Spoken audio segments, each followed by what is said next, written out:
श्री संतोषी माता व्रत कथा। बोलिए श्री संतोषी माता की जय। एक समय की बात है। एक वृद्धा के 7 पुत्र थे।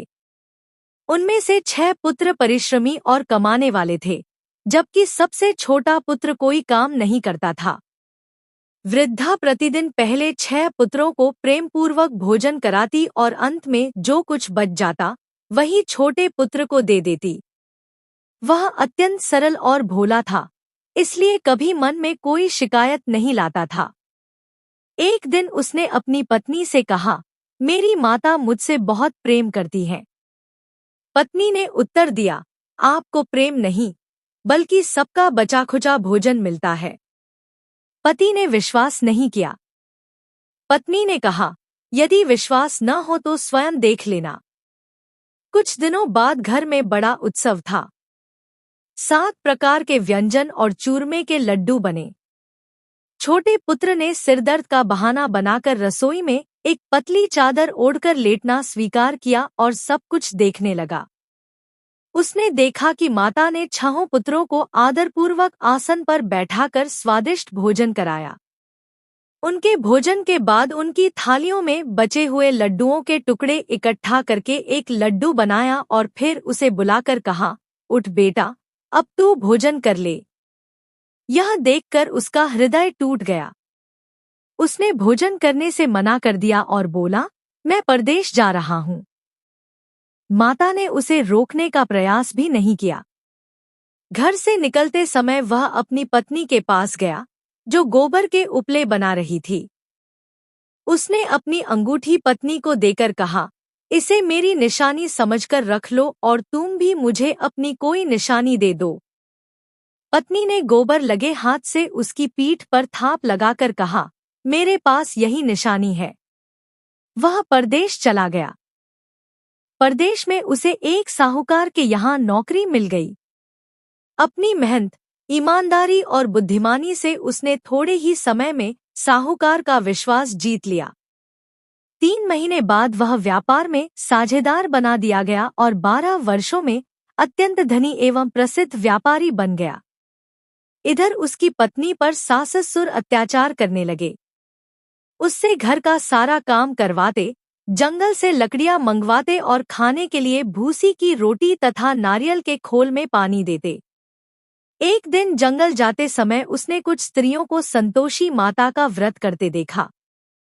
उसने उनसे व्रत की विधि पूछी। स्त्रियों ने बताया, यह संतोषी माता का व्रत है। इसके प्रभाव से निर्धनता दूर होती है, मनोकामनाएं पूर्ण होती हैं, पति का मिलन होता है, संतान की प्राप्ति होती है, घर में सुख शांति और समृद्धि आती है। प्रत्येक शुक्रवार को श्रद्धापूर्वक गुड़ और चने का भोग लगाकर व्रत करना चाहिए। कथा सुननी या सुनानी चाहिए। खटाई का पूर्ण त्याग करना चाहिए। कार्य सिद्ध होने पर विधिपूर्वक उद्यापन करना चाहिए। बहू ने श्रद्धापूर्वक व्रत प्रारंभ किया। पहले ही शुक्रवार के बाद उसके पति का पत्र आया और अगले शुक्रवार धन भी पहुंचा। फिर भी उसने माता से केवल अपने पति के दर्शन की प्रार्थना की। माता उसकी भक्ति से प्रसन्न हुई। उसी रात वे उसके पति के स्वप्न में प्रकट हुईं और बोली, तेरी पत्नी बड़े कष्ट में है, अब अपने घर लौट जा। प्रातः उसने माता की आज्ञा के अनुसार पूजा की। उसी दिन उसका समस्त व्यापार सफल हुआ। लेनदेन समाप्त हो गया और पर्याप्त धन प्राप्त हुआ। वह घर लौटने के लिए निकल पड़ा। इधर माता ने उसकी पत्नी को संकेत दिया कि वह लकड़ियों के 3 गट्ठर बनाए, एक नदी किनारे, एक मंदिर में और एक सिर पर रखकर घर जाए। पति मार्ग में रुका और अंततः घर पहुंच गया।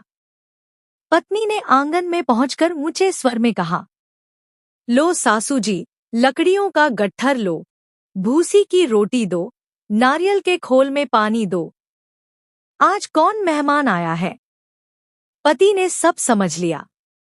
उसने अलग घर में रहने का निश्चय किया और पत्नी को सम्मानपूर्वक अपने साथ ले गया। शीघ्र ही उनका घर सुख और समृद्धि से भर गया। समय आने पर बहू ने संतोषी माता के व्रत का उद्यापन करने का निश्चय किया।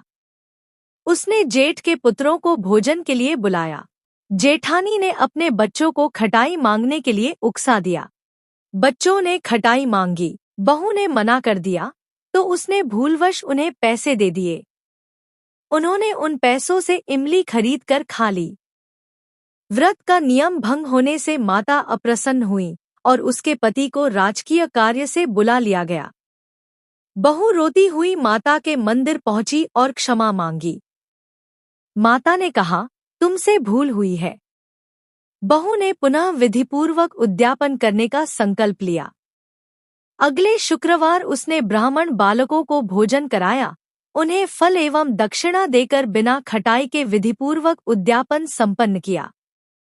माता अत्यंत प्रसन्न हुई। माता की कृपा से कुछ समय बाद उसे एक सुंदर पुत्र की प्राप्ति हुई। वह प्रतिदिन पुत्र को लेकर माता के मंदिर जाने लगी। एक दिन संतोषी माता ने उसकी परीक्षा लेने के लिए भयानक रूप धारण कर उसके घर प्रवेश किया। घर के लोग उन्हें पहचान न सके और डर गए। केवल बहू ने माता को पहचान लिया। वह दौड़कर उनके चरणों में गिर पड़ी और बोली, आज मेरी माता स्वयं मेरे घर पधारी है। तभी माता की कृपा से सबका अज्ञान दूर हुआ। सभी ने माता के चरणों में प्रणाम किया, क्षमा मांगी और विधिपूर्वक व्रत करने का संकल्प लिया। माता ने सबको आशीर्वाद दिया और कहा कि जो श्रद्धा, विश्वास और नियमपूर्वक संतोषी माता का व्रत करेगा, उसकी सभी मनोकामनाएं पूर्ण होंगी।